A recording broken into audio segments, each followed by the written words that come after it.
Mga kaboses, ang napangandang araw po sa ating lahat at ngayon po itatalakayin po natin ito pong isa pong blog post mga kaboses ni Evan Dimata, no? Mga kaboses, para po itong open letter o nagtatanong po siya mga kaboses ng konsensya doon po sa pamilyang Marcos. Ang tanong may konsensya pa ba talaga itong pamilyang Marcos mga kaboses matapos po ang kanila pong pinanggagawa, no, o gigipit mga kaboses sa pamilyang Duterte?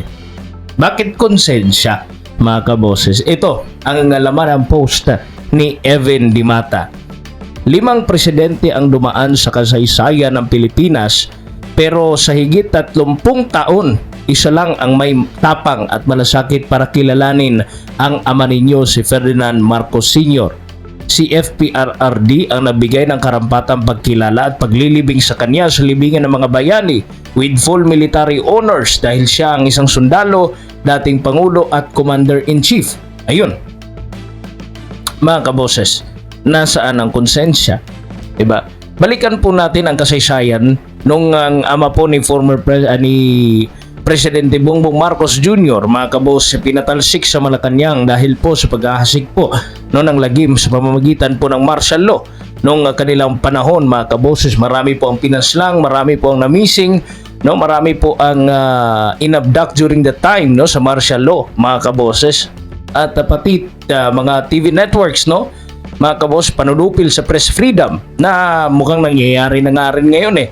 'Di ba? Marami pong mga reporters ang sinisita mga kaboses, marami po ang mga reporters na para bagang inaalisan ng boses mga kaboses. Ngayon, meron po mga social media vloggers mga kaboses na kinakasuhan, pinaparatangan ng kaso kapag hindi po nila nagustuhan yung komentaryo mga kaboses. Nangyayari yan.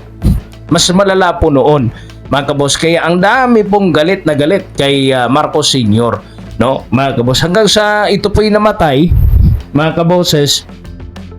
Wala pong sino mang presidente mga kabos ang naglakas loob na ipalibing sa libingan ng bayani itong si Marcos Sr. mga kaboses, ang ama po ni Bongbong Marcos at ni Amy Marcos mga kaboses. Wala po ni sino man na presidente. 5 presidente ang lumipas sa kasaysayan ng bansa. Cory Aquino, Fidel Ramos, si Erap Estrada mga kaboses, ito pong si Gloria Macapagal Arroyo at si Noynoy mga kaboses, di ba? Wala pong kahit na sino mula po nung pagpapatalsik sa kanya, no? Wala pong kahit sino pong nakapagpalibing kay Marcos Sr. Kasi nga po, kinikilala po siya na hindi bayani mga kaboses. Imagine, for 30 years mga kaboses na kinilala ang kanilang ama na napaka diktador na presidente ng kasaysayan ng Pilipinas mga kaboses. Ipinilit ni former President Duterte na kahit papano mailibing sa libingan ng mga bayani dahil kahit papano meron namang nagawa, no? Ito pong ama ni Bongbong Marcos mga kaboses. Na iba, ginawa po lahat ni former President Duterte. Sinalo ang lahat ng batikos, sinalo ang lahat ng protesta para lang maipalibing, no, ng mapayapa si Marcos Sr. mga kaboses. Mapalibing ng maayos at talagang mawala na ang tinik ng pamilyang Marcos mga kaboses, at binigyan pa ng tsansa itong mga Marcos na baguhin ang kasaysayan. Yung mga Marcos ngayon kagaya ni Bongbong Marcos mga kaboses, no, na bumawi sa gasgas na kasaysayan mga kaboses. Kaya nga po ginawang presidente ito si Bongbong no? Si FPRRD ang nagbigay. Ngayon yung ina, si Imelda Marcos, ay nahatulang guilty sa Sandigan Bayan. Dapat makulong ng ilang taon, pero ang ginawa ni FPRRD? Puno ng palasakit, pinaira lang humanitarian consideration, hindi pinakulong dahil sa katandaan at kalagayan. Sa mga hindi po nakakaalam, ang hatol po kay Imelda Marcos mga kabos, kanila pong ina ay 7 counts no, of graft and corruption, mga kaboses, ha? Yung kaso na hinatol po ng Sandigan Bayan. Convicted. Ibig sabihin na napatunayan po, mga kaboses, no? 8 counts, ha? Imagine na sana ngayon ay nakakulong yung kanilang ina, mga kaboses, dahil nga rin po, no, sa ill-gotten wealth na ninakaw ng kanilang pamilya noon pong panahon ng martial law o ng panahon po ng kanyang ama, mga kaboses. Pero anong ginawa ni Presidente Duterte noon, mga kaboses? Ano bang ginawa ng korte noon? No? Kasi for humanitarian consideration, mga kaboses, dahil talagang mahina na po during that time ito pong si Imelda Marcos, mga kaboses, no? Ilang taon na po siya nung siya po'y kinasuhan, mga kaboses, dito pong 89, I think, no? 89 years old, ang inatulan po siya, mga kaboses, pero kinonsider, no? Tingnan nyo ngayon yung nangyari sa kanilang ina, andyan pa, no? Labas loob po ng bahay, mga kaboses, kasama po ng kanilang pamilya. Ang saya-saya pa, pumapalakpak na nakikita yung kanilang anak, mga kaboses, lalo na po ito si Bongbong, no? Hindi po ba yan masakit sa part ng mga Duterte, mga kaboses? Pero ano ang isinukli ninyo, no? Inuna ninyo ang interes ng politika. Illegal ninyong inaresto si FPRRD. Isinuko ninyo siya sa dayuhan. Binaliwala ang sariling batas ng Pilipinas. Ginamit ang buong pwersa ng pulis at militar laban sa isang 79 taong gulang na dating Pangulo.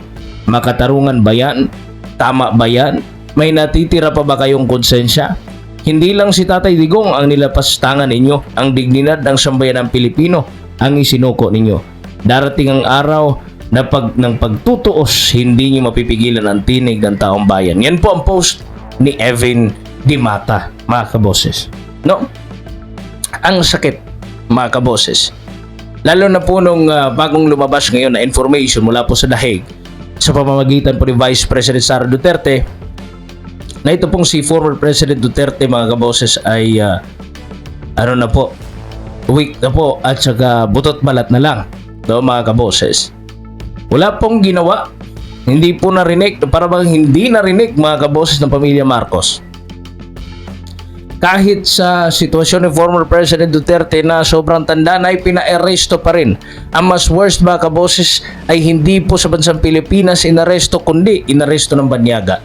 Kaya ang nangyari, nahihirapan na ngayon o mahihirapan po ang bansa natin na ilaban na at least man lang lumabas si former President Duterte doon. At ang tagal-tagal pa po ng trial Ang tagal-tagal pa po niyang humarap sa ICC at patunayan na siya po walang sala, no, sa crimes against humanity na kanyang kinakaharap ngayon, mga kaboses. Dahil lang ginawa lamang niya sa bayan ay kung ano yung makakabubuti sa ating bayan at lalo na sa mga kabataan, mga kaboses. Marami po ang